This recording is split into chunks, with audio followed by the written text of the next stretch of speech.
Demain. Et donc, voilà, on passe à l'introduction. Je vous laisse la parole, Monsieur Colobert. Merci beaucoup. Bonjour à tous. Bienvenue dans ce deuxième atelier de notre cycle SARH consacré à l'emploi des travailleurs handicapés. Donc, vous l'avez compris, ce deuxième atelier est consacré au recrutement, à la compensation du handicap, donc des sujets qui peuvent être très intéressants pour les TPE-PME franciliennes. Peut-être avant de laisser la parole aux différents intervenants, voilà, je tenais à remercier évidemment Pôle emploi, la GFIP, le réseau KEOPS, l'ARML, ainsi que Amnios, qui est l'animateur du PRITH, sans qui, évidemment, l'organisation de cet atelier n'aurait pas été possible.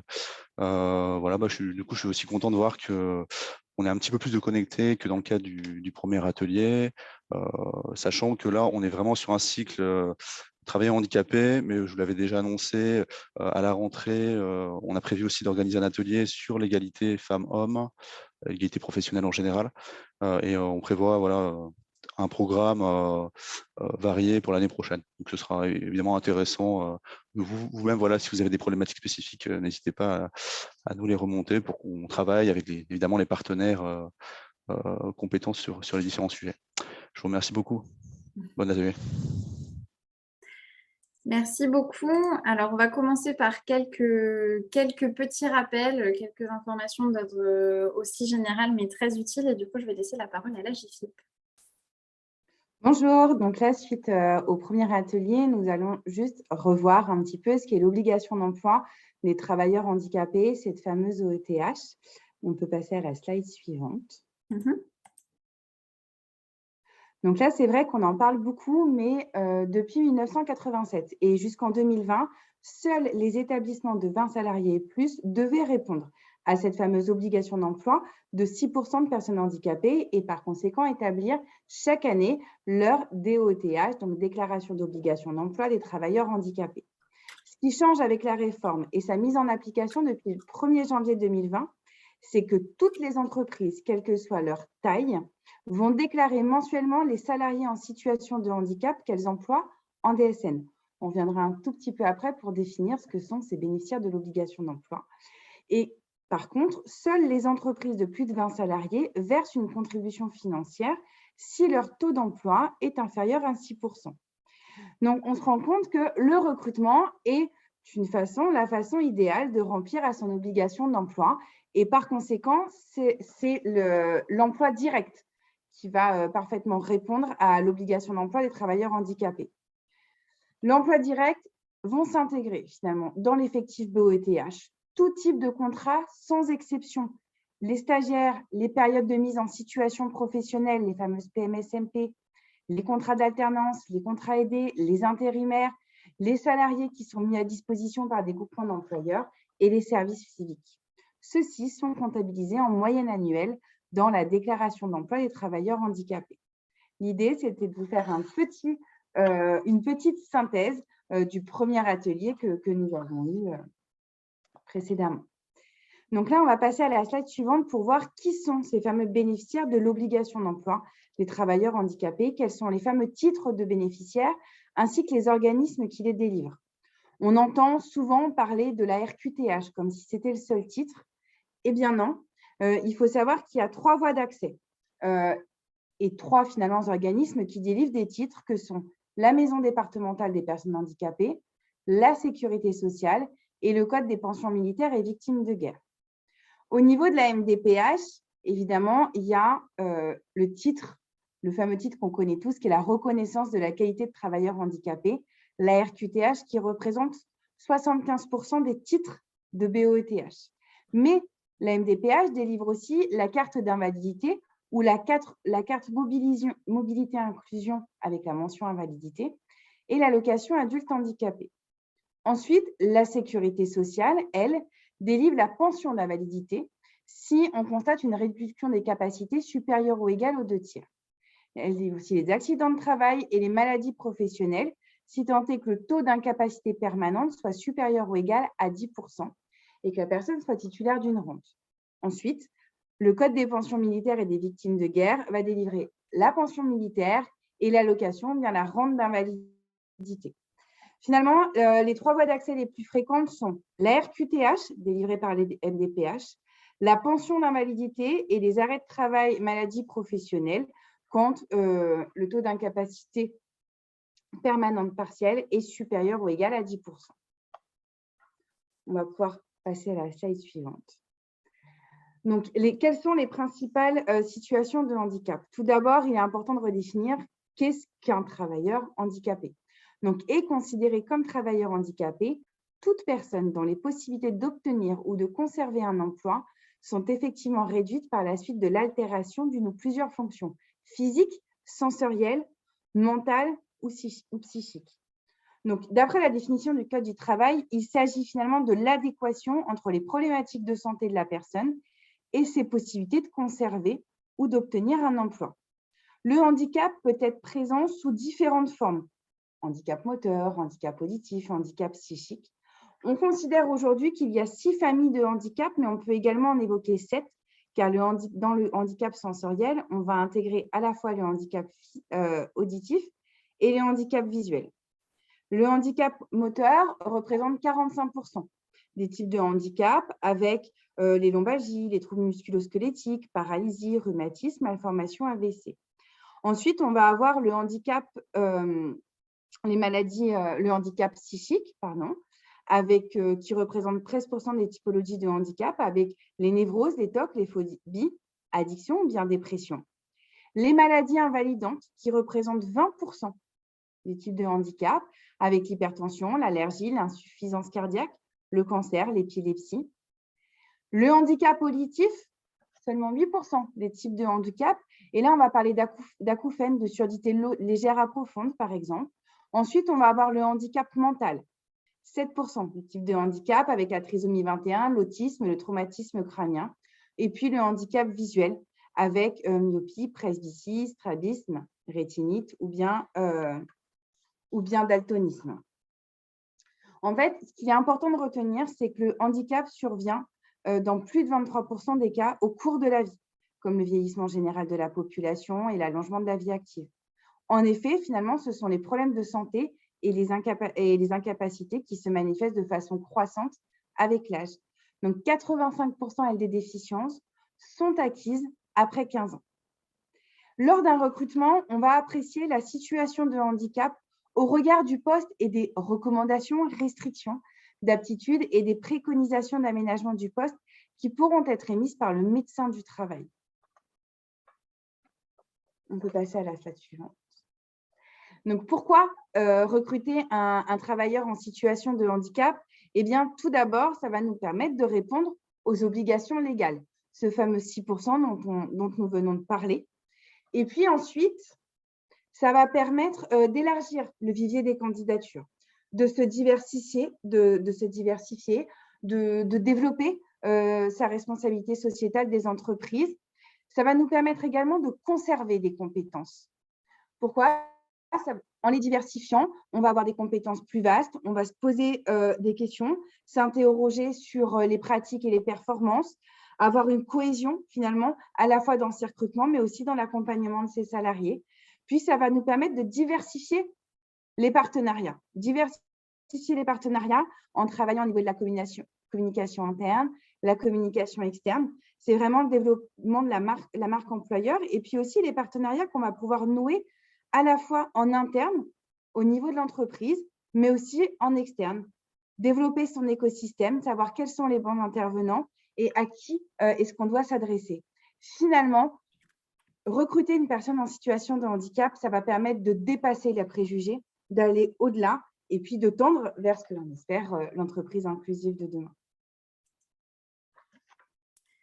Merci beaucoup. J'ai laissé le petit, le petit mot. Donc, merci pour ce panorama un petit peu général et ces éléments vraiment bien utiles pour comprendre la suite. Du coup, je vais laisser la parole à Cap Emploi et Pôle Emploi qui vont vous parler d'abord de voilà, quels acteurs en fait vers qui se tourner pour recruter des personnes en situation de handicap. Et dans un second temps, je laisserai la parole à Madame M de la mission locale.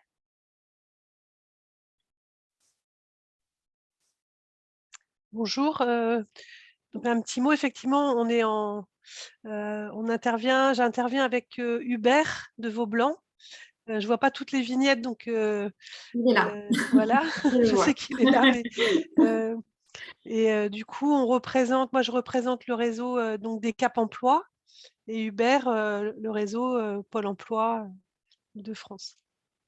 Et donc je vais lui laisser la parole, c'est juste en introduction Oui. pour qu'on Alors, se représente. Voilà. on intervient à Merci. deux voix parce que vous savez que le gouvernement a décidé durant le printemps-été 2019 un rapprochement de nos deux réseaux.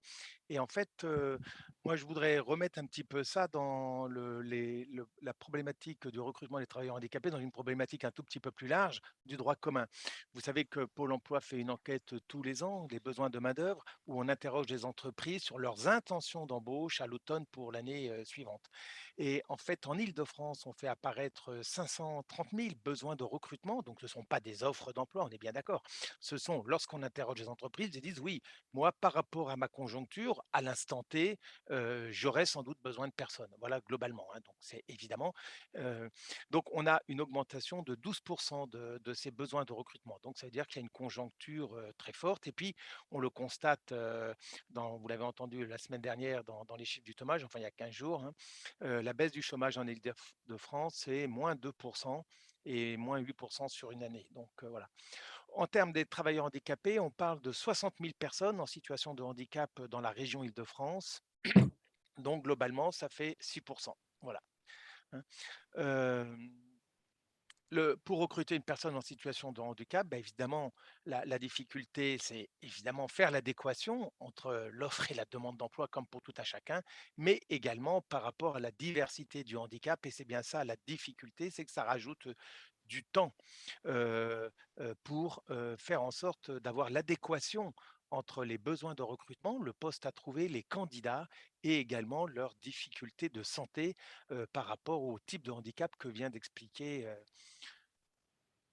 l'AGEFIP tout à l'heure. Voilà, Stéphanie. Donc, ce qui est très important, c'est qu'on puisse avoir une anticipation du temps. Évidemment, ce n'est pas toujours facile pour les PME dont vous avez en charge, mais c'est bien entendu un gage de réussite indispensable. Le rapprochement Pôle emploi-Cap emploi, il a été initié donc en 2019, dont le seul objectif finalement qui est d'augmenter l'emploi des personnes en situation de handicap et optimiser la réponse aux besoins de recrutement des entreprises. Donc, vous l'avez vu par rapport à ce que vient de dire Stéphanie, 6% de travailleurs handicapés à avoir dans les effectifs des entreprises. Les entreprises sont prêtes à recruter ces personnes, mais à condition en face d'avoir évidemment des compétences à la clé. Le déploiement de ce projet en Île-de-France, il va être achevé fin juin, là, tout de suite, cet été. Il nous reste une petite dizaine d'agences, une quinzaine d'agences à basculer dans le rapprochement et avec une constitution dans chaque agence d'une team handicap. Et en fait, le projet, il impacte directement entre nos deux réseaux quasiment 1000 personnes. Donc, on a une force de frappe sur les personnes en situation de handicap qui vont être gérées par ces équipes assez importantes. Hein, on est 8500 en Île-de-France du côté de Pôle emploi et 200 sur Cap emploi. Mais sur l'ensemble des équipes, c'est avec les managers, ça fait à peu près 1000 personnes réparties sur les 120 agences du territoire d'Île-de-France. Nous, on va achever en fin juin. Peut-être si vous avez des collègues en région, le président de Keops et le directeur général de Pôle emploi ont laissé aux équipes jusqu'à fin septembre pour organiser ce déploiement. Donc, vous pouvez avoir des collègues avec lesquels il y a des petits décalages de calendrier selon les régions. Mais en Île-de-France, on sera totalement opérationnel fin juin.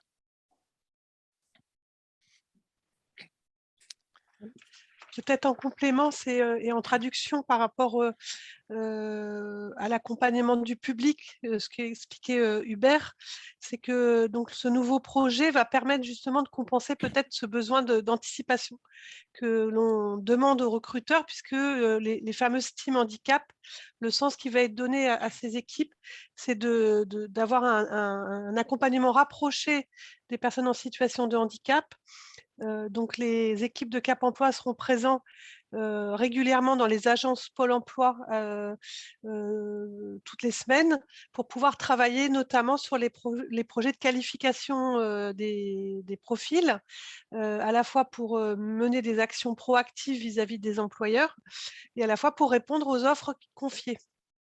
Voilà, donc ça introduit et ça permettra effectivement, tout ce travail d'accompagnement, de bien connaître le besoin de compensation des personnes accompagnées, de l'évaluer si nécessaire, de repérer les besoins d'aménagement et donc du coup d'être plus pertinent dans la réponse à l'employeur dans les sélections de profils.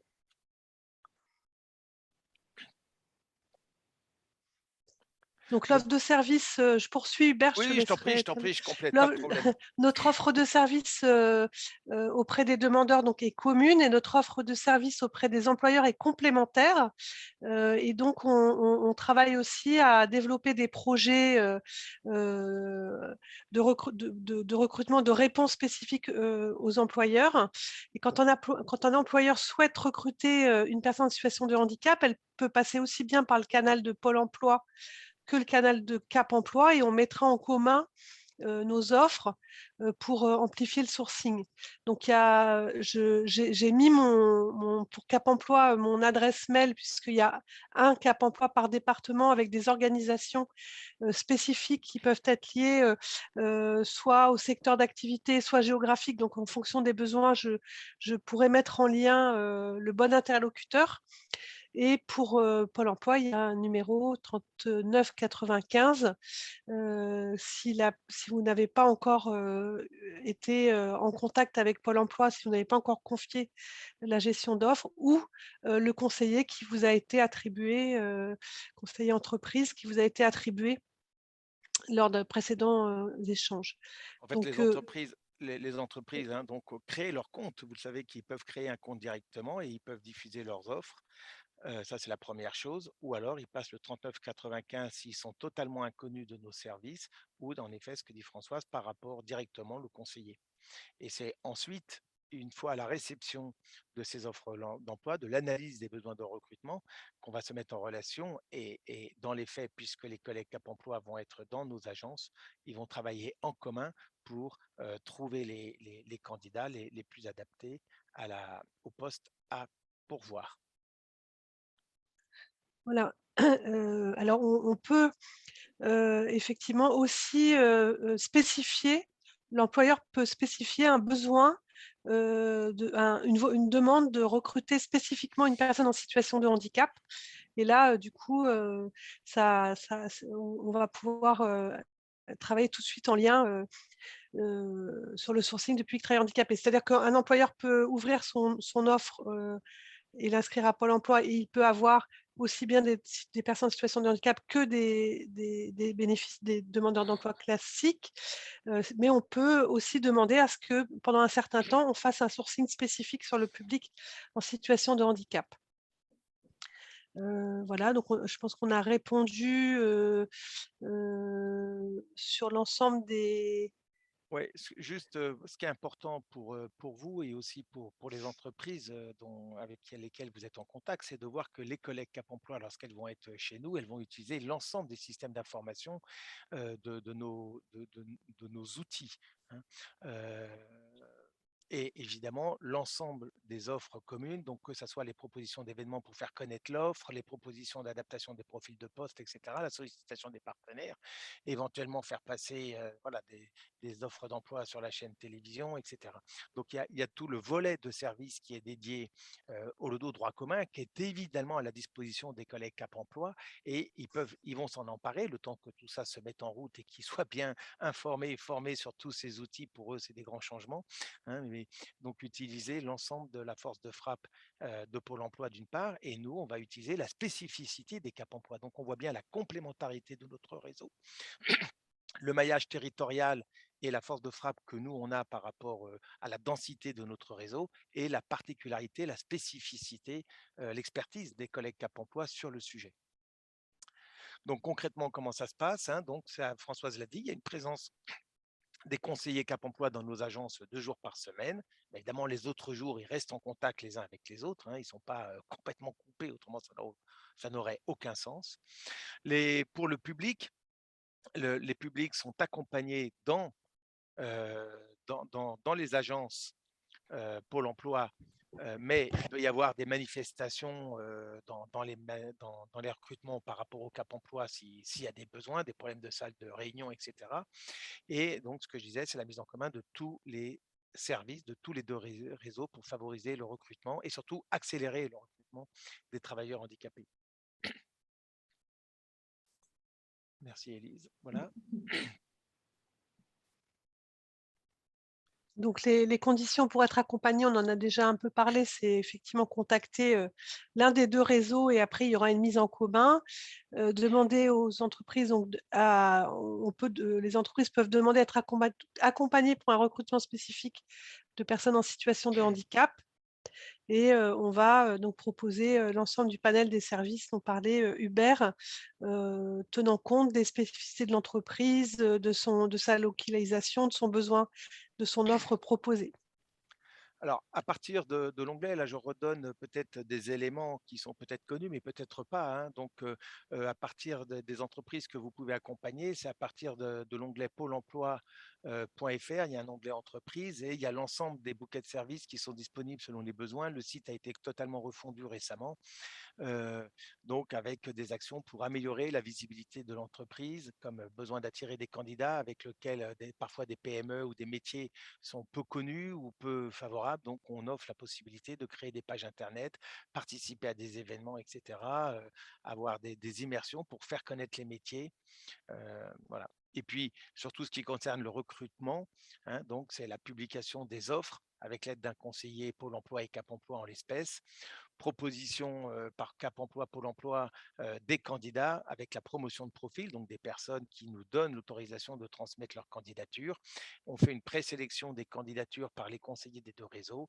Et puis, il peut y avoir aussi, si besoin, sur un territoire, un secteur, une branche, évidemment, des salons en ligne dédiés. On l'a fait cet hiver, alors dans un autre domaine qui était le vôtre, puisque c'était les emplois publics, mais on peut tout à fait le faire pour un secteur ou un groupement d'employeurs qui seraient sur l'un de vos territoires ou une partie d'un territoire. Tout ça, c'est à la carte.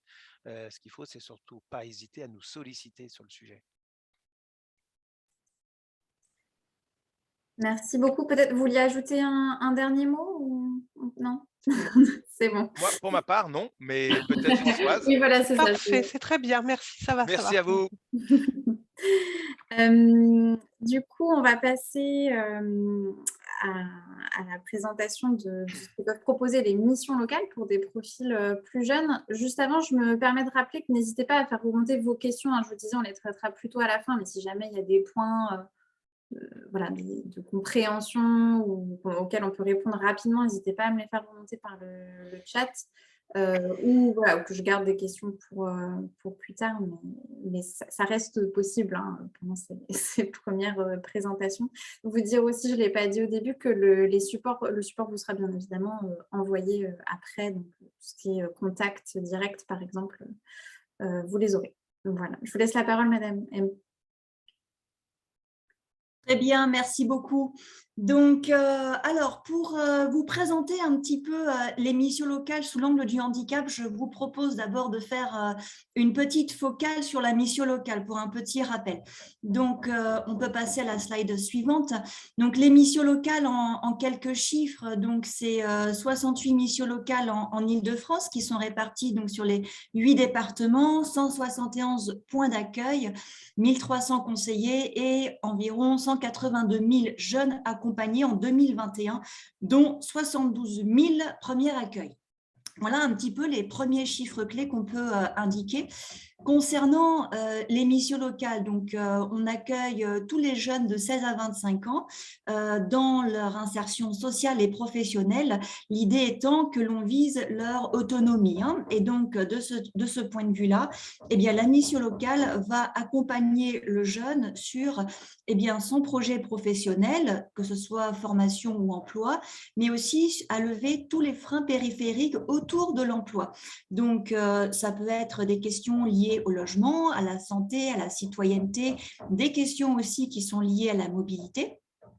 Et donc, ce travail-là, qui est fait donc de manière globale par la mission locale pour le jeune, est également un travail qui est personnalisé. C'est-à-dire que le jeune qui sera accompagné par la mission locale aura un référent unique et bénéficiera, en fonction du type d'accompagnement qu'il souhaite, d'un accompagnement qui sera intensif ou collectif ou individuel. Donc, tout dépendra de la situation du jeune, mais c'est vrai que les formats d'accompagnement sont très variés. Également, ce qui est intéressant à noter, c'est que les missions locales, voilà, comme vous l'avez vu, avec 171 points d'accueil, permettent d'offrir un accompagnement qui est vraiment territorialisé, donc au plus proche du jeune, autant que faire se peut. Donc voilà en bref ce qu'on peut dire sur les missions locales et leur rôle. Et donc parmi les jeunes qui sont accompagnés, nous avons 5% à peu près des jeunes qui sont en situation de handicap. Et donc effectivement, on passe à la slide suivante. On va pouvoir faire cette focale sur les questions du handicap telles que traitées par les missions locales. Alors globalement, ce qu'il faut voir, c'est qu'il y a un référent handicap dans chaque mission locale. Donc, ce référent handicap va jouer le rôle d'une personne ressource qui va pouvoir apporter l'expertise au sein de la mission locale sur les questions de handicap. À partir de là, nous avons plusieurs modalités en fonction des missions locales, puisque je rappelle que chaque mission locale est complètement autonome, indépendante. Elles ont une gouvernance qui leur est propre. Elles ont un statut juridique qui est associatif. Et nous, association régionale, on a un rôle d'animation, de coordination au niveau régional. Donc, les missions locales, dans leur indépendance, s'organisent avec des modèles qui sont très différents. Donc, certaines personnes référents handicap seront la personne ressource, mais qui ne vont pas accompagner nécessairement tous les jeunes en situation de handicap. Là où d'autres, référents handicap, pardon pour le bruit, j'ai quelques petits travaux au-dessus, là où d'autres référents handicap centraliseront tous les accompagnements des jeunes en situation de handicap. Voilà, donc ça c'était le point d'attention qu'il fallait porter. Troisième point, donc il faut savoir que les missions locales et notamment le référent handicap travaillent beaucoup en partenariat avec tous les acteurs de l'écosystème du handicap. Alors bien sûr, on va penser aux institutionnels, AGFIP, les Cap Emploi, les MDPH, mais aussi et surtout ce qui va nous intéresser aujourd'hui, les acteurs économiques. Donc, que sont les employeurs publics et privés. Ce partenariat va se matérialiser au travers de plusieurs types d'actions, au rang desquelles on peut citer donc les actions de valorisation des métiers. Alors, ça peut être par exemple des visites d'entreprise, des découvertes métiers aussi tout simplement. Ça peut être aussi des appuis concrets pour les recrutements à travers des actions comme les PMSMP, les contrats d'apprentissage, le service civique, la présence et la participation à des forums d'emploi qui sont proposés pour nos partenaires entreprises, mais aussi des actions qui sont plus orientées autour de la RSE. Et là, je penserai un petit peu aux actions GeoDay, aux actions qui sont un peu liées aux événementiels qu'on peut organiser en lien avec nos entreprises partenaires, le parrainage et des éditions comme du sport à l'emploi, voilà, que l'on propose à nos entreprises partenaires. Voilà un peu les différentes actions que l'on peut proposer avec les employeurs publics privés. Et pour illustrer ces propos et pour que vous puissiez voir plus en détail comment l'accompagnement se réalise en mission locale, je vais vous proposer une petite vidéo témoignage qui dure 4 minutes et qui remplacera les mots, puisqu'on dit souvent que l'image est l'équivalent de 1000 mots. Donc, je vous propose ce petit temps de partage. Alors, je vous le lance tout de suite. Je voulais juste vérifier que vous avez le son. Voilà, partager l'audio. Faites-moi peut-être un petit pouce en...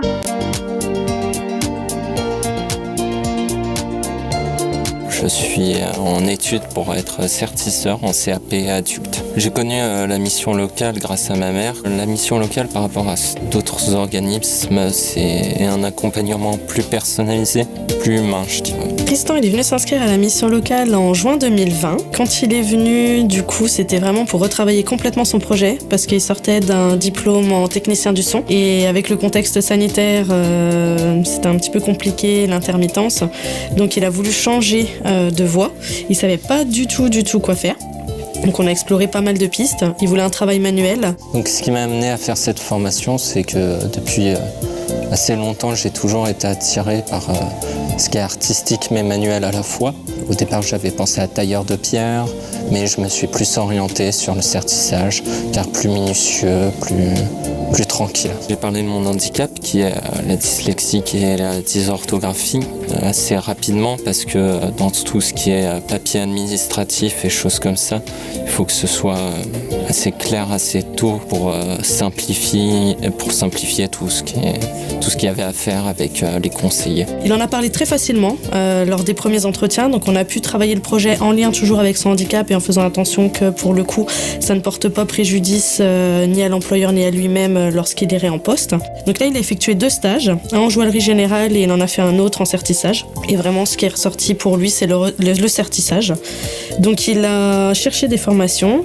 La Haute École de la Joaillerie de Paris proposait le CAP en sertissage. Donc là, on a monté des dossiers de financement. La GFIP a participé, vu qu'il avait un statut de travailleur handicapé. Il y a aussi la région qui a participé et le département qui a participé. Et donc, la formation a été intégralement financée pour Tristan. Ma formation de sertissage se passe plutôt bien. On est en train d'apprendre les différentes techniques pour sertir les pierres. Quand je suis arrivé ici, j'avais un peu des a priori. Je ne savais pas comment ça allait se passer, sur toutes mes difficultés, donc à l'écrit et tout ça. J'ai rencontré Tristan, comme je le fais avec toute personne en situation de handicap. On convient d'un rendez-vous pour faire connaissance. Il m'a exposé sa situation, ses difficultés, et on a mis en place 2 actions le concernant. On lui a proposé d'avoir accès à des documents écrits pour faciliter sa compréhension de certains enseignements.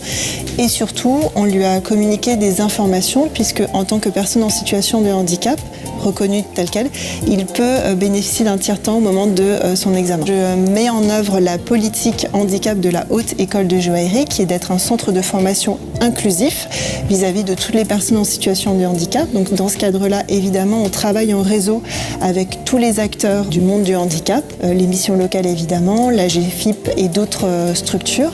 Et dans ce cadre-là, on est amené à faire des points d'avancement réguliers avec la mission locale pour s'assurer que la personne en situation de handicap a bien un parcours de formation optimal dans le contexte qui est le sien.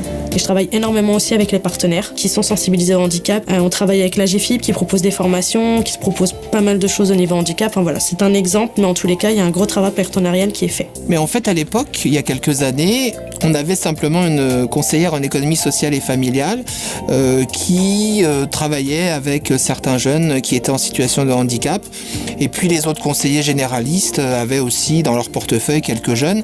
Et puis chacun récupérait des informations à droite à gauche. Il y avait un petit peu de bricolage. Le handicap était effectivement quelque chose qui était survolé. Et les accompagnements étaient des accompagnements un petit peu superficiels.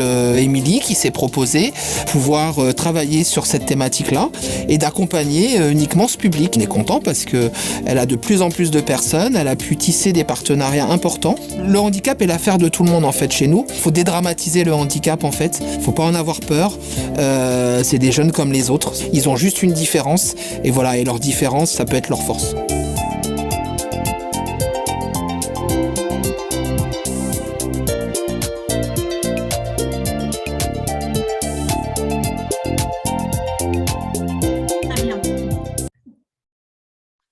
Donc voilà, c'était une petite vidéo témoignage pour vous montrer un peu de manière plus précise comment est-ce que l'accompagnement de ces jeunes peut également se faire au niveau du réseau des missions locales. Je rebascule. Alors, vous voyez la présentation en grand? Super. Parfait. Peut-être juste avant de laisser la parole, j'avais une question rapide dans le chat. qui était est-ce que les stages en PMSFP rentrent, alors j'ai perdu la question, dans le calcul de la contribution annuelle des entreprises? Oui. Voilà. Je vais du coup laisser la parole maintenant à Madame Bidgrain de nouveau et Madame Ensar pour la GFIP cette fois-ci, pour savoir finalement pour recruter, de quelles mesures est-ce que je peux bénéficier, quelles sont les aides, les prestations sur les aspects contrats, mais aussi sur les aspects de compensation du handicap en poste. Très bien. Donc, je crois que je commence, sachant que je vais aussi m'appuyer sur Hubert, puisque on va commencer un peu en mode entonnoir. Quand on recrute une personne en situation de handicap, on recrute un salarié, une personne, et donc on a le droit à toutes les aides, y compris de droit commun. Et donc, on va aussi mobiliser, et comme l'expliquait Hubert tout à l'heure, tous les dispositifs qui existent, qui facilitent la découverte, la rencontre, et il y a aussi les aides financières. Donc là, on a décidé de vous parler de 2 possibilités qui sont de droit commun, donc qui est donc l'immersion en entreprise. On a parlé de PMSMP tout à l'heure. On peut l'appeler maintenant de manière beaucoup plus simple, immersion en entreprise. C'est le nouveau nom, et c'est plus facile de se l'approprier et de le prononcer. Donc c'est un outil qui permet à un demandeur d'emploi, donc travailleur handicapé ou pas, de rencontrer l'entreprise pour atteindre 3 objectifs. Soit c'est de découvrir un métier, confirmer un choix de formation, le deuxième, et aussi commencer à tester la personne dans le cadre d'un recrutement. Donc c'est des formations qui durent, ça peut durer une journée, ça peut être, aller sur une durée de 15 jours à 1 mois maximum, selon vraiment le besoin identifié. C'est co-construit, ce stage avec les conseillers Pôle emploi ou les chargés de mission Cap emploi, y compris la mission locale. Et il existe aussi depuis peu une plateforme qui va permettre aussi aux entreprises de mettre leurs besoins, leurs possibilités d'accueil au sein de leur entreprise via la plateforme Immersion Facile, dont vous avez le lien. C'est aussi cette plateforme qui permettra, puisque ça nécessite quand même, quand on a une personne en stage, un salarié, un demandeur d'emploi en stage dans une entreprise, il faut quand même couvrir tout ce qui est risque, accident de travail et autres. Donc il faut forcément une convention, et la plateforme permettra aussi d'établir la convention de prise en charge de cette période d'immersion professionnelle. Alors juste pour dire que cette période d'immersion, elle est bien prévue dans les textes, sauf que la durée de 15 jours, elle est appréciée au cas par cas entre le Oui. conseiller Cap emploi, Pôle emploi qui va le faire. Oui. L'objectif, c'est pas que les entreprises qui seraient peu scrupuleuses, mais je ne parle pas de celles que vous suivez, bien entendu, mais d'autres, qui pourraient utiliser cette main-d'œuvre assez bon marché, il faut reconnaître, pour tester des hommes de ménage à faire le ménage dans un bureau pendant 1 mois. Là, Non. je ne suis pas sûr que même pour une personne en situation de handicap, on puisse s'apercevoir avant 1 mois si le poste peut convenir, etc. Après, il peut y avoir des exceptions, bien entendu. Mais voilà, donc Non, c'est un outil, effectivement. Ouais. C'est un outil qui est pour chaque période d'immersion, il y a une réponse individualisée entre la personne, le demandeur d'emploi, et le besoin de l'entreprise ou sa capacité d'accueil. Voilà, l'objectif est toujours bien identifié et la durée appréciée au regard de cet objectif. Donc ensuite, il y a un autre dispositif qui s'appelle la préparation opérationnelle à l'emploi. Donc c'est un dispositif qui permet de travailler en amont du recrutement sur des actions de formation préalables à l'embauche. Alors là, il y a I pour individuel.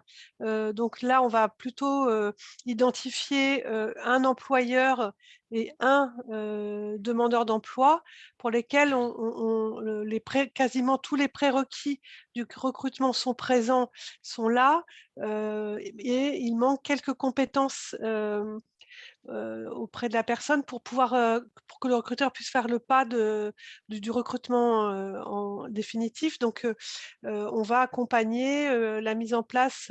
Donc, la formation, elle peut se faire soit avec un organisme de formation ou soit en interne. Et là également, Cap Emploi ou Pôle Emploi apprécie le besoin de formation, la pertinence du besoin de formation, la durée, pour que la formation se mette en place. C'est un dispositif où la formation peut durer au maximum 400 heures, mais on peut faire moins selon le besoin identifié. Est-ce que Hubert, ça te convient, cette Ça manière me de… convient parfaitement. Tu as 10 sur 10 sur ton Parfait, interro oral. Et maintenant, on va passer à l'écrit. Tu auras 4 heures pour plancher et je ramasse la copie après. très bien. Donc ça, c'est les 2 dispositifs qu'on souhaitait mettre en avant. Mais il existe aussi les dispositifs d'aide à l'alternance, donc les aides financières qui vont contribuer aussi à faire baisser le coût du travail, à recruter des personnes. Et donc, il y a des aides qui sont aussi de droit commun, et notamment aujourd'hui, les aides de droit commun sont autour des emplois francs et de l'alternance, de l'apprentissage. Donc, emploi franc pour les résidents QPV, les personnes en situation de handicap peuvent résider en quartier politique de la ville. Et ça s'apprécie à chaque dès que l'embauche est prévue. Et l'alternance, il existe un simulateur d'aide. Je vais laisser Hubert le présenter. Non, mais enfin, je pense que vous le connaissez, vous avez ce qu'il faut aussi dans vos structures, hein, mais c'est vrai que les aides, il y en a quand même pas mal, donc on peut s'y perdre. Donc en fait, il y a une alternance par rapport à ça sur un simulateur des aides, et c'est assez efficace puisque c'est assez complexe finalement. J'ai commencé à vouloir en faire une synthèse, mais je pense que vous connaissez ça aussi bien que moi, plutôt même mieux. Voilà. Simplement, ce qu'on a vu, c'est qu'il y avait une aide qui avait été mise dans le cadre de l'aide la crise sanitaire jusqu'au 30 juin. Et donc, il y a une aide exceptionnelle aux apprentis qui, normalement, s'arrête au 30 juin. On va voir si d'ici là, on a un Premier ministre et qui prolonge ou pas cette aide. Mais pour l'instant, elle est arrêtée au 30 juin. Donc, à suivre l'actualité. Mais ça, je pense aussi que vous serez informés de cette affaire en même temps que moi. Voilà. Donc, en fait, vu que l'objectif de ce webinaire, il était centré sur la situation des personnes en situation de handicap, on n'a pas mis toutes les aides qui relèvent du droit commun, puisque autrement, on change un peu d'objectif. Et Élise, qui est gardienne du temps, nous aurait fait les gros yeux. Alors, on est parfait sur le temps. On est parfait, donc voilà, c'est formidable. Voilà, bah, écoutez, non, moi, c'est tout ce que je peux dire là-dessus. Je pense que vous connaissez ces sites-là et que vous avez les mêmes. Par contre, il y a une question là que je vois dans le fil dans le cadre de la PO, une demande d'amendement peut également être faite auprès de l'OPCO. Là, je pense que vous parlez aussi de la PO collective dans le cadre des pénuries de main-d'œuvre dans les métiers en tension ou pas d'ailleurs. C'est lorsque la branche relève auprès de ses adhérents des pénuries de recrutement dans une logique de GPEC. Hein, il peut y avoir des POEC collectifs qui sont commandés à Pôle emploi, hein, évidemment aussi pour les travailleurs handicapés, bien entendu. Hein, et donc, ça peut également… non, pour la POEI, je ne crois pas. Je vais vérifier. Je vérifie. Il y a, en fait, pour compléter, c'est difficile de vous apporter une réponse très précise parce que chaque OPCO peut avoir sa règle en matière de POE en fonction de la négociation qu'ils ont pu mener par OPCO avec Pôle emploi. Alors, il peut y avoir certains OPCO qui ont une enveloppe un peu POEI, mais ponctuelle.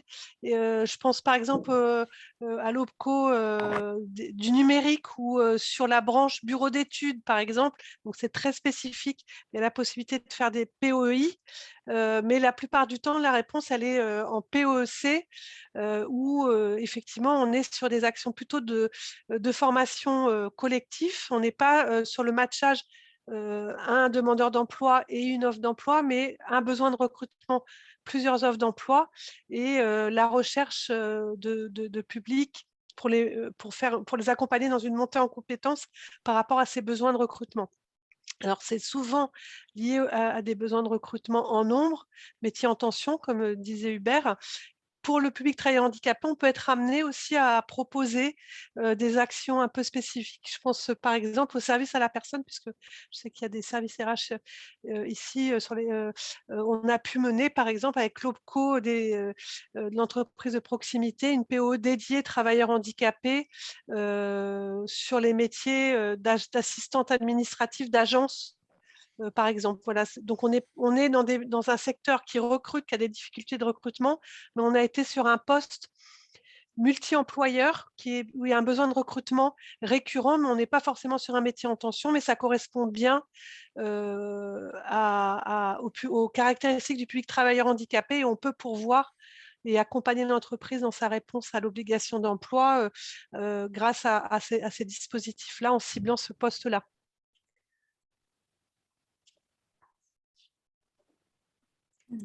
Voilà. L'autre, évidemment, c'est l'autre point important sur le public qui nous anime ici aujourd'hui, c'est de travailler et d'accompagner les entreprises sur la prévention d'un risque par rapport à la santé de la personne et de travailler en amont sur la problématique de compensation. Là, j'ai lu tout à l'heure la définition de ce que c'était le handicap.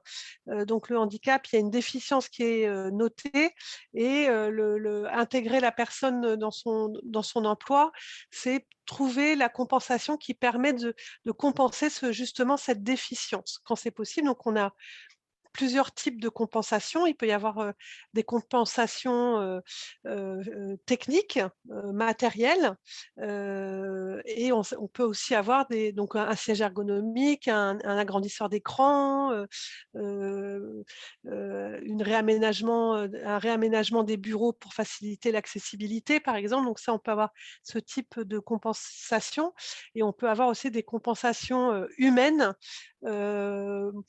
pour pouvoir accompagner la personne.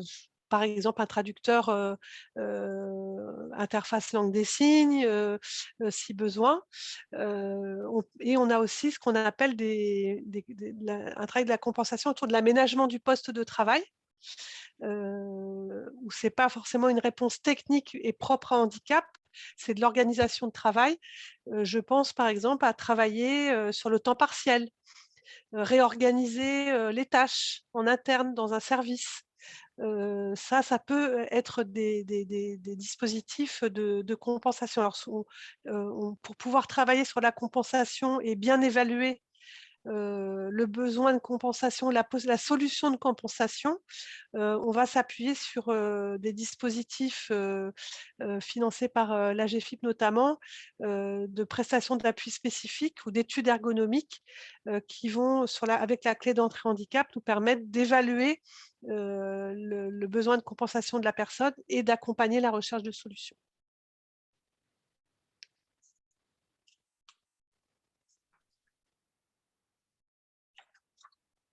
Ok. Je passe la parole. Merci Françoise. De rien. Donc du coup, voilà, donc on en arrive à tout ça justement, à toutes ces notions de compensation et d'aide et de services et de prestations que nous, la GEFIP, on va proposer. Donc nous, on intervient en fait selon deux grands axes. Donc le premier qui est favoriser l'insertion professionnelle des personnes en situation de handicap et l'axe 2 qui va être donc de maintenir en emploi donc les personnes en situation de handicap par le biais d'aide et de prestations, donc en direction bien sûr des entreprises.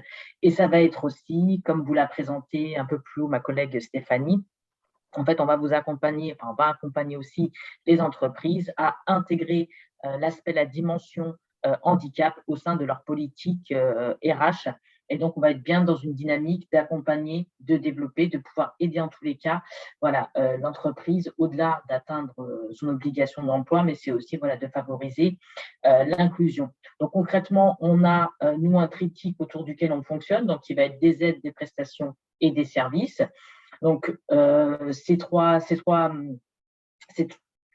notions, en tous les cas, on va nous les décliner après en aides, prestations, donc les services, et comme on le verra un petit peu plus tard sur les slides, quelques aides qui vont être importantes dans le cadre d'une intégration, d'une prise de poste, ou bien aussi dès lors qu'on recherche un emploi. Donc, on s'inscrit, nous, dans le cadre d'une complémentarité au dispositif de droit commun. Donc, ça a été un peu, voilà, tous les dispositifs qu'on a pu vous présenter en amont. Donc, nous, c'est vraiment cette complémentarité, c'est-à-dire qu'on ne se substitue pas, puisqu'il y a des aides qui existent, notamment, on va voir pour des aides aux personnes auprès de la MDPH, donc la Maison départementale des personnes handicapées. Donc, ils proposent donc, des aides pour lesquelles les personnes, dès lors qu'elles ont un titre, elles peuvent, pour le coup, y prétendre, et dès lors qu'elles ont un reste à charge, elles pourront bien évidemment nous solliciter. Donc, nous, c'est vrai qu'on a cette vocation, en tous les cas, une de nos orientations stratégiques est la sécurisation du parcours professionnel, puisque dès lors que justement on accompagne, on favorise, on incite et on aide l'entreprise ou la personne en situation de handicap soit à se maintenir en emploi, soit à en trouver un. Donc, on va lui permettre, nous, de sécuriser son parcours professionnel, justement, pour éviter toutes ces notions de décrochage, parce que déjà, c'est un peu le parcours du combattant dès lors qu'on n'est pas forcément en situation de handicap. Mais c'est vrai que, voilà, on a des difficultés qui sont un peu plus prégnantes dès lors qu'on en a un. Et donc, c'est pour ça qu'avec nos partenaires, notamment en mission locale, Pôle emploi et Cap emploi, on œuvre justement à pouvoir sécuriser au maximum le parcours professionnel de ces personnes. Slide suivante, s'il vous plaît. Donc voilà, donc rapidement un petit panorama, mais on rentrera après un petit peu plus en piqué sur des aides auxquelles nous, on peut intervenir dans le cadre de recrutement et notamment de prise de poste. Donc, vous allez avoir, alors, on a, nous, des appuis experts pour les entreprises et soit le demandeur d'emploi, soit le salarié. Donc là, on va parler plutôt donc, de prestations d'appui spécifiques. On le verra un petit peu plus en détail dans la slide suivante. On va avoir des aides à l'embauche. Donc ça, encore une fois, complémentarité avec ce qui existe au niveau du droit commun. Dès lors que la personne va, l'employeur va embaucher donc un alternant en situation de handicap. Il y a aussi une aide à l'accueil et à l'intégration, ainsi qu'à l'évolution professionnelle. On va avoir des aides au déplacement aussi, qui vont prendre en charge donc un trajet, un aller-retour, donc domicile, travail domicile, ou bien ça peut être aussi au centre de formation.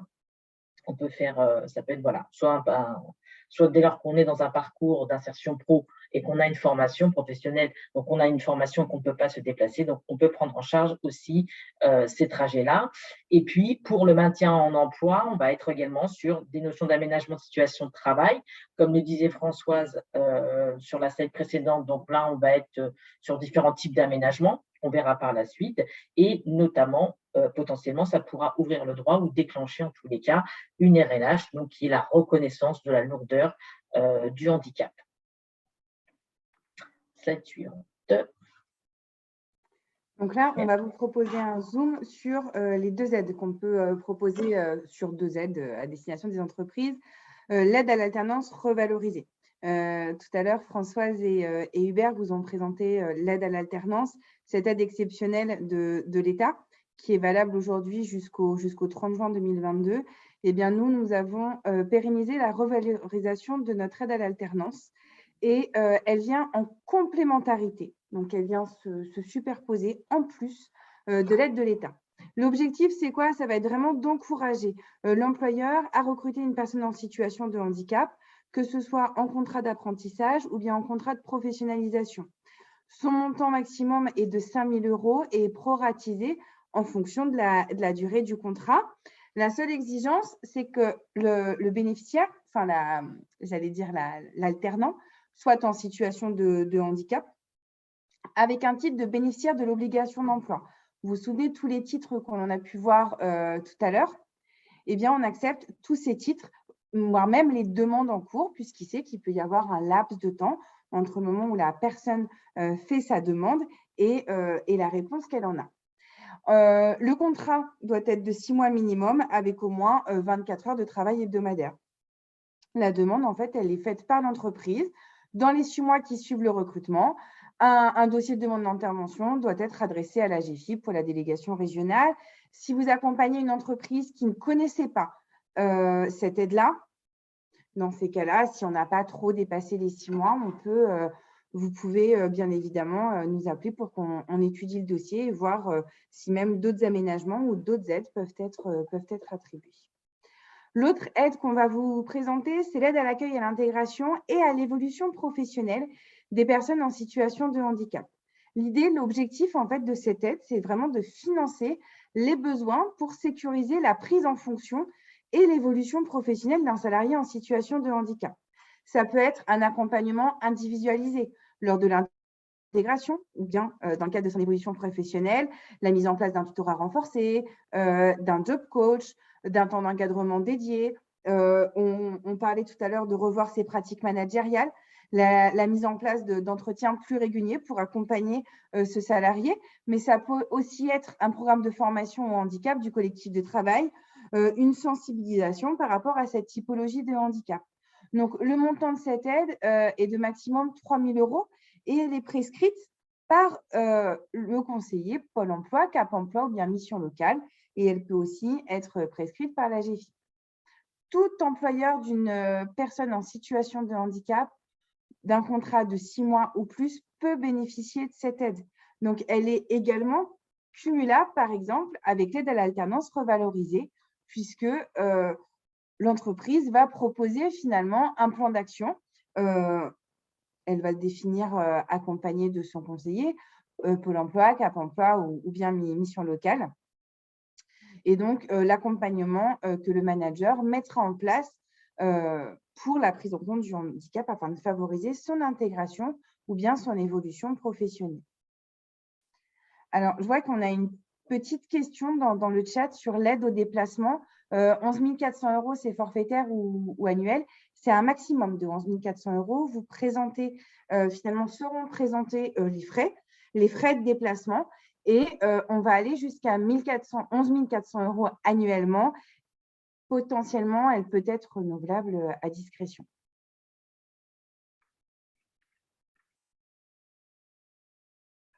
Alors, pour continuer dans les propos de Stéphanie, donc là, rapidement, petit panorama, en fait, des aides à la compensation. Donc, soit qu'on soit une personne en situation de handicap ou bien un employeur, donc on va pouvoir mobiliser donc ces différentes aides et on va voir aussi 2 prestations, puisqu'on va voir un peu la différence entre rapidement une aide et une prestation.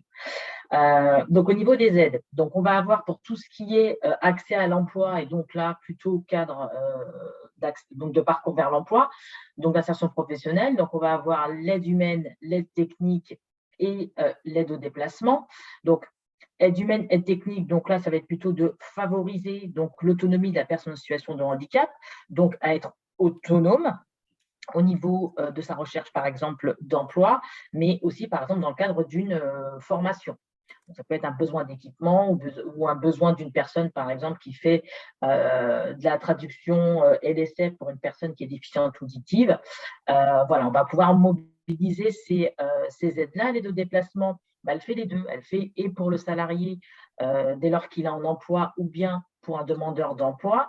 Ça dépend en tous les cas de la situation, mais on va pouvoir intervenir. Donc, dans le cas de la compensation de handicap, donc là, on est vraiment sur des personnes qui ne peuvent pas prendre des transports en commun et donc on va être plutôt sur une logique de financement de transport dit adapté. Donc on va être sur un transport individuel, par exemple un taxi, un Uber, un VTC ou bien les transports pour les personnes à mobilité réduite. Par exemple, type PAM, service PAM, par exemple de la MDPH. Et là, on va aller prendre justement en charge un trajet, donc un aller-retour, soit domicile-travail, travail-domicile, ou bien domicile, centre de formation, domicile. Dans le cadre, comme il y a eu la question un petit peu plus haut, justement, et que ma collègue aussi a répondu, donc c'est un plafond, donc ce n'est pas un forfait, parce que nous, la notion de forfait, ça voudrait dire que si et seulement si la dépense est de 11 400 €, on pourrait intervenir. Donc 11 400 € quand même de transport, c'est assez costaud. Donc on est plutôt sur, nous, un plafond. Nos aides sont plafonnées. On ne pourra pas aller au-delà, mais c'est le maximum, en tous les cas, pour lesquels la personne peut nous solliciter dès lors qu'elle a un reste à charge si elle a fait des demandes de cofinancement, notamment auprès de la maison départementale des personnes handicapées, elle pourra nous solliciter pour le Delta. On a aussi les aides aux prothèses auditives.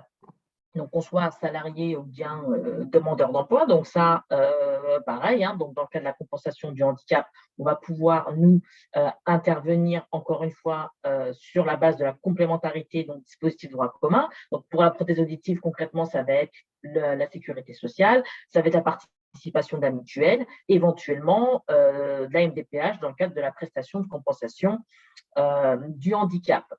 On va avoir après, nous, la clé d'entrée va être l'employeur, c'est-à-dire que là, c'est l'entreprise en direct qui va nous solliciter et avec lesquelles on aura un lien contractuel. Donc, ça va être les aides à l'aménagement de situations de travail.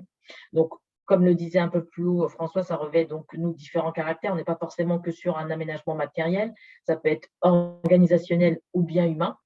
Tout ce qui va être nécessaire à mettre en place pour que, justement, réduire l'écart entre les exigences de la tenue de poste de la personne en situation de handicap et son handicap, justement, qui ne lui permet pas, vont être effacés ou en tous les cas gommés au maximum au titre de la compensation par notre intervention.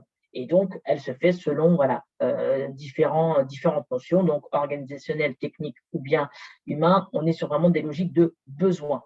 Qu'est-ce qu'on a besoin en fait de mettre en œuvre ou de mettre en place pour compenser le handicap de la salariée ou du salarié concerné.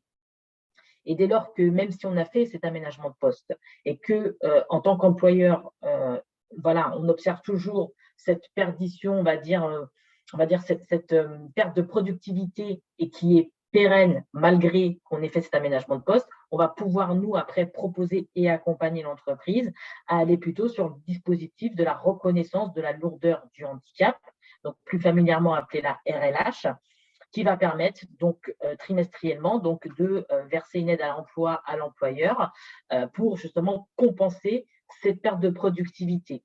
Mais dès lors qu'on est plutôt dans le cadre d'un aménagement de poste et que derrière il n'y a pas de perte de productivité, ou en tout cas il n'y a pas cette notion de charge pérenne pour l'entreprise, il n'y a pas lieu au final de mobiliser donc, ce dispositif-là. En termes de prestations, la différence entre une aide et une prestation, les prestations chez nous sont prescrites. Prescrites, ça veut dire quoi? Ça veut dire concrètement qu'il faut l'appui d'un expert, de l'accompagnement, et donc ça va être, nous, un des prescripteurs du SPE, donc un conseiller Pôle emploi, Cap emploi ou bien mission locale, qui va pouvoir se saisir de ces prestations à direction donc soit du demandeur d'emploi, soit du salarié, et donc pour l'employeur.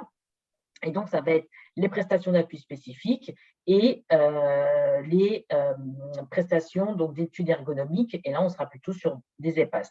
Donc, les prestations d'appui spécifiques, elles font donc les deux axes, comme je l'avais évoqué plus tôt. Donc, dispositif vers l'emploi. Donc, là, on va accompagner les personnes dans le cadre de la compensation de leur handicap, d'identifier les techniques de compensation, d'évaluer leurs capacités fonctionnelles, de mettre en œuvre aussi ces moyens de compensation. Et elles font aussi le maintien en emploi. Donc, ça peut être la même chose qu'on peut rencontrer, par exemple, pour un salarié nouvellement recruté, où on sait qu'il y a un handicap, mais potentiellement, est-ce qu'il va avoir un besoin d'aménagement, donc qu'il soit technique, organisationnel ou bien humain. Donc, voilà, ça va permettre de l'identifier. Ça va permettre aussi en amont, dans le cadre d'un accompagnement, de savoir si la personne est compatible et quelles sont ses compétences, par exemple, transférables dans le cadre du poste pour lequel elle envisage d'intégrer. Et donc voilà, donc ça va faire vraiment ces deux situations-là. On va être surtout sur qu'est-ce qu'on veut étudier. On en est où en fait au niveau de la demande et de la notion de handicap? Est-ce qu'on sait que potentiellement on va aller plutôt identifier des techniques parce qu'on sait qu'il y a des freins, ou bien on ne sait pas et pour le coup on va aller quand même explorer le champ des possibles et justement poser ce diagnostic-là. Donc voilà, donc c'est pour ça qu'elles sont prescrites ces prestations. C'est vraiment pour mieux accompagner aussi les entreprises à comprendre ce dispositif, malgré qu'elles peuvent aussi nous saisir en direct. Mais c'est vrai qu'on préconise toujours quand même un accompagnement d'un opérateur de placement, donc voilà, d'un conseiller Cap emploi, en l'occurrence, dès lors qu'on est sur des notions de maintien en emploi, pour pouvoir accompagner au mieux les employeurs. Pareil, alors là, les PAST, on est plutôt sur un dispositif où on est sur des situations d'aménagement complexes, Là, on va être vraiment sur plusieurs journées, demi-journées d'intervention, donc d'ergonomes, donc spécialisés, qui vont permettre justement de faire un peu un 360 degrés sur la situation du handicap de la personne au regard de son emploi. Donc là, on va être vraiment sur quelque chose de plus conséquent que la prestation d'appui spécifique. Et là, ça va se compter vraiment, comme je vous disais, en termes de jours. Donc, il faut savoir que ces prestations-là, elles sont financées entièrement par la GFIP. Donc, elles ne coûtent rien à l'employeur, qu'elles aussi peuvent être démarrées donc, en amont, notamment pour la prestation d'appui spécifique, en amont donc d'une prise de fonction, ou bien dès lors qu'on est en emploi. Donc, c'est vrai que nous, c'est vraiment cette notion de besoin. Parce que c'est vrai qu'on a, là, rapidement, on vous dresse un petit panorama, on vous donne une première couche de vernis, mais c'est vrai ce qu'il faut vraiment retenir de notre intervention, cette notion de besoin. J'ai une personne qui est en situation de handicap, j'ai un projet professionnel ou bien j'ai un emploi et il y a un écart que j'observe ou qui va être potentiellement observé et je veux savoir lequel. Donc, et dès lors que on a cette problématique-là, vous allez pouvoir en fait nous solliciter et on va pouvoir justement vous accompagner, nous au mieux, et puis vous diriger en fonction de notre offre de service. Voilà. Slide suivant, s'il vous plaît. Donc là, au niveau des ressources mobilisables et des liens utiles, les entreprises peuvent aussi mobiliser la prestation de conseil et d'accompagnement d'entreprise sur l'emploi des personnes en situation de handicap. Dans ce cadre-là, en fait, on va tout d'abord orienter et outiller l'entreprise par rapport à ses besoins, savoir finalement comment remplir cette fameuse obligation d'emploi de travailleurs handicapés, comment mailler, quel écosystème rencontrer, qui avoir finalement, comment développer son fameux réseau. Et puis après, on proposera à l'entreprise, qu'on avait vu lors du premier atelier, de réaliser tout d'abord un autodiagnostic et ensuite on partira sur un diagnostic action suivi de la co-construction d'un plan d'action qui va permettre à l'entreprise, sur les 3 prochaines années, de mener des actions qui sont personnalisées, qui sont avec des objectifs réalistes et réalisables, afin de développer sa politique emploi handicap, quel que soit son nombre de salariés, mais aussi de remplir de façon pérenne cette fameuse obligation d'emploi des travailleurs en situation de handicap. Et nous l'accompagnons, nous l'orientons, nous l'aiguillons tout au long de la mise en place de ce plan d'action. Et puis, Yasmina vous a présenté quelle était cette offre de service, quelles sont ces fameuses aides mobilisables par les employeurs, et vous pouvez retrouver tout ça dans ce qu'on appelle notre Méthodia. Donc, vous avez le lien et à chaque fois, vous allez retrouver une fiche avec la typologie d'aide, quel est son objectif, est-ce qu'elle doit être prescrite par un conseiller du service public de l'emploi ou bien est-ce qu'elle peut être mobilisable directement par l'employeur. Voilà. On en arrive à la fin des présentations. Il nous reste un petit peu de temps pour échanger, pour prendre des questions. Et Madame Joanneau indiquait qu'elle souhaitait en poser une à l'oral. Donc, je laisse la parole. Merci beaucoup. Juste par rapport à ce qui vient d'être juste dit, du coup, je réagis sur ce qui vient d'être juste dit. On a parfois des problématiques d'entreprises qui ont un salarié qui n'est pas encore en situation de handicap, mais qui tombe malade ou qui a un accident, etc. Et la procédure n'a pas encore abouti, mais néanmoins, on voit se profiler des difficultés, voire peut-être même une déclaration d'inaptitude. La question est, est-ce qu'ils peuvent vous contacter, vous ou le Cap Emploi, très vite pour préparer les choses? Comment ça se passe dans ce cas-là, en fait, concrètement? Ça, c'est ma première question. Je poserai la deuxième après, peut-être, si on prend les choses dans l'ordre. Alors, en fait, oui, on peut être contacté. Maintenant, on pourra répondre à une personne, en tout cas au niveau AGFIP. Il est important que la personne soit bénéficiaire de l'obligation d'emploi. La question qui se pose, c'est pourquoi est-ce que finalement, cette personne n'est pas encore reconnue et peut-être en phase de l'être ou a décidé de ne pas se déclarer auprès de l'entreprise. Je crois que c'est la question essentielle. Et l'idée, c'est de travailler sur la communication de l'entreprise à ce sujet, sur les actions qu'elle met en place afin d'inciter le collaborateur à se faire reconnaître. Les aides pourront être mobilisées si la personne décide de faire sa demande. Effectivement, il y a un délai imparti. En plus, la demande peut être urgente. À partir du moment où son dossier aura été déposé, il va recevoir un accusé de réception de la demande. L'intégralité de l'offre de service de la GFIP au niveau des aides et des prestations est mobilisable à partir du moment où on a cet accusé de réception de dépôt de la demande. On n'attendra pas d'avoir le titre définitif pour répondre à un besoin urgent, et je vais laisser, je pense, Françoise compléter. Oui, le petit complément, c'est peut-être que effectivement, on peut mobiliser les aides en étant bénéficiaire d'un titre, en ayant initié une demande de reconnaissance. Maintenant, il y a tout le travail en amont pour identifier la bonne aide. Par rapport à la bonne sollicitation. Et là, pour le coup, on peut démarrer l'accompagnement auprès de Cap Emploi. Donc, effectivement, on a mis pas mal de focus sur les demandeurs d'emploi aujourd'hui, mais nous accompagnons les salariés à la fois sur le conseil en évolution professionnelle et le maintien dans l'emploi. Donc, la question du maintien dans l'emploi, on arrive. On a aussi le médecin du travail qui a identifié la problématique de santé et l'a reconnue comme telle. Donc, on va pouvoir travailler sur une recherche de solutions. Le conseil en évolution professionnelle va permettre, c'est un outil qu'on va pouvoir mobiliser pour anticiper soit l'évolution du poste, la transition, en anticipation du maintien. Donc, on peut commencer à faire des recherches de solutions, à mobiliser en opportunité les aides de la GFIP pour notamment évaluer la compensation. Et on travaille beaucoup avec le réseau des cellules d'assurance maladie, de désinsertion professionnelle, les cellules PDP, pour pouvoir justement aussi mobiliser les dispositifs proposés par l'assurance maladie dans ce cas-là. C'est les accompagnements des services sociaux, entre autres. Ok, merci beaucoup. Alors, j'avais une autre question, c'était sur le montant des aides pour l'alternance. Je ne sais pas si on peut revenir sur la diapo, sur le montant des aides, où il y avait une aide de 5 000 et une aide de 3 000.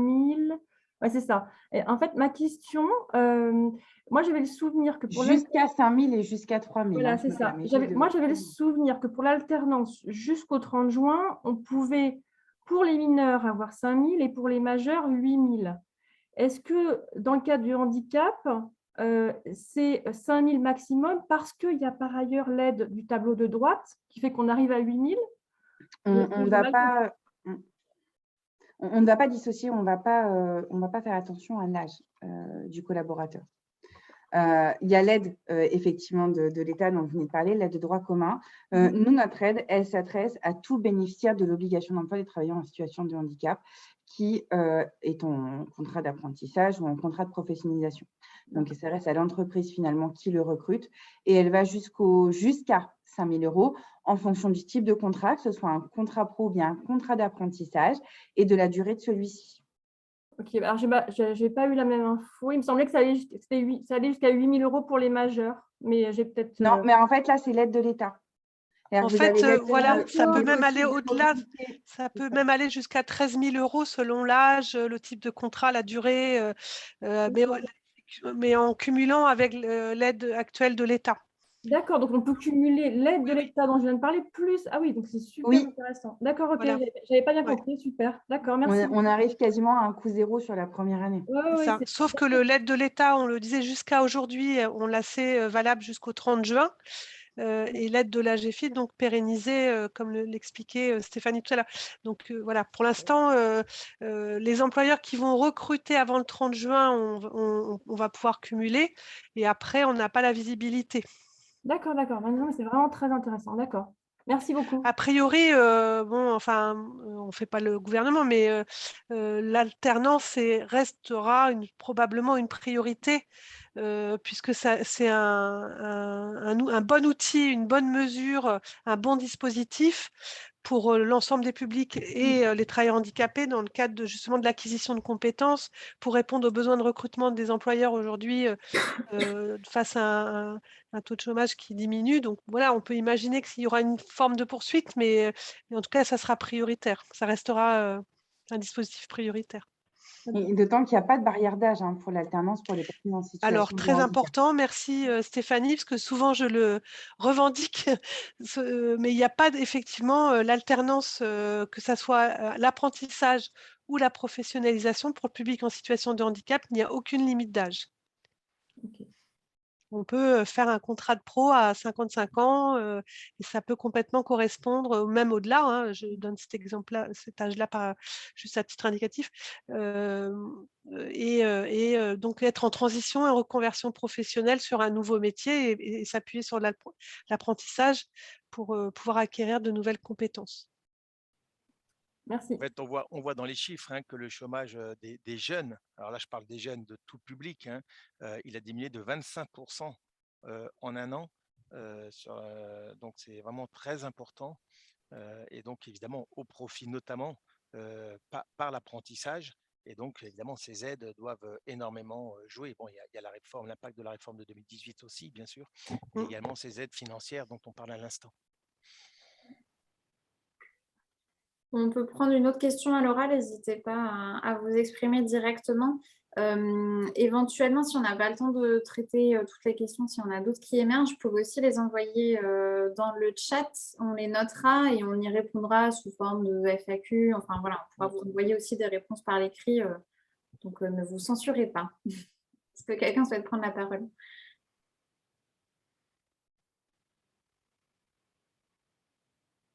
Il n'y a pas de questions bêtes, ça peut être des micro-questions de compréhension, ça peut être des choses plus larges aussi sur comment ça... Voilà, qu'est-ce que ça évoque aussi dans vos pratiques. Peut-être juste comme ça, en attendant que les questions arrivent, un tout petit complément. On citait un chiffre du chômage, de demandeurs d'emploi, 60 000 travailleurs handicapés en Île-de-France. Et bien assister, effectivement, on a parlé des typologies de handicap très diverses, de l'âge aussi, insister aussi sur la diversité des profils. Et aujourd'hui, la démarche auprès d'un employeur, c'est bien de ne pas s'arrêter un a priori en disant cette offre, elle sera pas accessible aux travailleurs handicapés.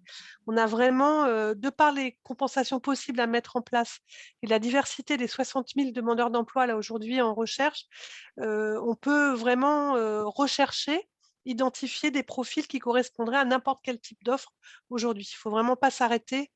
Et on a souvent tendance aussi à raisonner en fonction du secteur d'activité, au recrutement cœur de métier du secteur d'activité. Si on fait un petit pas de côté, on peut aussi mieux accompagner l'entreprise dans le recrutement de travailleurs handicapés en allant sur les postes support, en anticipant sur des départs à la retraite. Enfin voilà, on peut complètement intégrer la question handicap dans une GPEC et pas rester que sur les sentiers classiques en fait de recrutement. Merci. Bon, s'il n'y a pas de questions particulières, encore une fois, n'hésitez pas, hein, même en dernière minute, on en tiendra compte. On peut conclure si vous le souhaitez. On avait aussi des petites slides de conclusion, donc ça tombe bien. Voilà, je vous laisse la parole. Je crois que c'est la GFIP qui traite ces petits points de ce qu'il faut retenir. Bien, si vous voulez. Donc, finalement, pour un employeur, recruter un travailleur en situation de handicap, qu'est-ce que c'est ? C'est avant tout, et comme vient de le redire Françoise, c'est recruter des compétences. C'est aussi la possibilité de mobiliser des acteurs pour accompagner les travailleurs et les employeurs, ce fameux écosystème dont on vous parle depuis tout à l'heure, qui allait chercher à la fois en interne, en externe, par qui se faire aider pour favoriser finalement cette intégration. C'est aussi être accompagné pour trouver les solutions de compensation et puis c'est avoir accès finalement aux aides financières, au recrutement, à l'adaptation de postes, à la recherche de solutions et de prestations qui vont permettre le tout finalement de favoriser à la fois l'insertion, mais le maintien dans l'emploi des personnes en situation de handicap. C'est aussi un atout pour l'entreprise puisque ça va permettre à l'entreprise de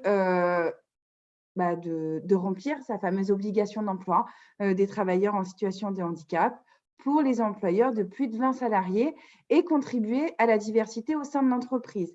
Et j'irai même un petit peu plus loin en disant que vous accompagnez des entreprises qui parfois ont moins de 20 salariés mais qui se développent. C'est pas parce qu'on a moins de 20 salariés qu'on ne se met pas sur le sujet tout de suite finalement. Développer l'inclusion, développer l'insertion de personnes en situation de handicap, définir son écosystème, travailler sur des process, ça vous permettra le jour où vous dépasserez ce fameux effectif de 20 salariés, eh bien, d'être déjà au fait du sujet et puis de remplir votre obligation d'emploi, de travailler sur votre RSE et puis d'être une entreprise, d'être l'entreprise inclusive de demain. Merci. Alors, comme je vous le disais au début, on va vous envoyer cette... Ah, pardon, allez-y, Madame Amas, peut-être. Non, c'était pour la conclusion, hein, c'est pas par rapport à l'intervention de Stéphanie. Juste si vous pouvez en fait nous remettre en fait les listes des contacts opérationnels par territoire, parce que ça nous permet en fait une prise de contact assez rapide s'il y a un besoin d'accompagnement de l'entreprise ou du candidat. Alors, il y a des contacts qui figurent dans la présentation, vous l'avez vu sur les intervenants au fur et à mesure. Donc, effectivement, cette présentation va vous être diffusée. Et c'est une excellente transition pour vous dire aussi qu'on vous a mis des liens aussi là sur cette diapositive avec des ressources qui peuvent vous être utiles, vous, sur les situations que vous rencontrez, les questions que vous vous posez. Donc, vous aurez tout ça à votre disposition. Également, le replay de cette session qui, je vous le rappelle, est enregistrée. Voilà, tout ça vous sera envoyé dans les prochains jours après cette session. Et puis, Monsieur Collobert, est-ce que je vous laisse conclure? Oui. Merci beaucoup. Moi, je voulais juste remercier évidemment l'ensemble des contributeurs, des intervenants. Moi, j'ai trouvé vraiment ça très, très clair. Alors, dès maintenant, voilà, on peut vous rappeler qu'un troisième atelier est prévu au mois de juin. Donc, très rapidement, évidemment, on va vous envoyer tous les supports de ce deuxième atelier, mais également les liens d'inscription pour ce troisième atelier consacré au maintien dans l'emploi, à la gestion d'inaptitude. Donc voilà, si vous avez d'autres questions qui vous viennent dans les semaines qui viennent, n'hésitez pas évidemment à les adresser aux intervenants. Et je reviens là-dessus aussi, mais là l'idée c'est de partir vraiment sur un programme annuel de différents ateliers et sessions thématiques. Donc voilà, l'idée c'est qu'on réponde au maximum à vos besoins. Donc, si vous avez des propositions à faire, transmettez-nous soit au niveau départemental, soit au niveau régional. On sera peut-être aussi amené à refaire des petits questionnaires pour évaluer un petit peu vos besoins, sachant que ça a vraiment été, encore une fois, l'objectif aujourd'hui, c'est de répondre au maximum aux préoccupations concrètes des employeurs en vous fournissant les éléments nécessaires voilà, pour apporter des éléments opérationnels. Donc, je vous remercie tous et je vous dis du coup rendez-vous au mois de juin. Merci, bonne journée. Merci François. Merci. Au revoir, bonne journée. Merci, bonne journée. Alors, j'ajoute juste que j'ai mis dans le chat un petit lien vers un questionnaire de satisfaction, je pense que vous l'avez repéré, qui est vraiment très rapide à remplir et qui nous est très utile voilà, pour vous proposer aussi des choses utiles pour la suite, améliorer le troisième atelier qui vous sera proposé en juin. Merci beaucoup à tous pour votre participation. Merci aux intervenants. Et puis on vous souhaite une bonne journée. Au revoir. Au revoir. Merci, à bientôt. À bientôt. Au revoir. Merci Au à vous. revoir.